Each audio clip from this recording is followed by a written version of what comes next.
What is your real name? Malcolm X. Is that your legal name? As far as I'm concerned, it's my legal name. Have you been to court to establish that you are? I didn't have to go to court to be called Murphy or Jones or Smith. Excuse me for answering you this way. That's if all right. a Chinese person were to say his name was Patrick Murphy, you would look at him like he's insane, because Murphy is an Irish name, a European name, or the name that has a Caucasian or white background.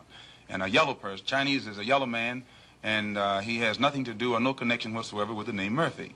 And if it doesn't look proper for a person who is yellow or Chinese to be walking around named Murphy or Jones or Johnson or Bunch or Powell, I think it would be just as improper for a black person or the so-called Negro in this country, as we're taught by the Honorable Elijah Muhammad to walk around with these names.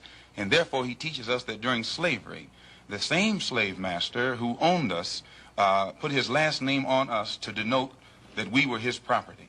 So that when you see a Negro today who's named Johnson, if you go back in his history, you'll find that he was once his grandfather, or one of his forefathers was owned by a white man who was named Johnson. If his name is Bunch, his grandfather was owned by a white man that was named Bunch. Would you mind telling me what your father's last name was? My father didn't know his last name.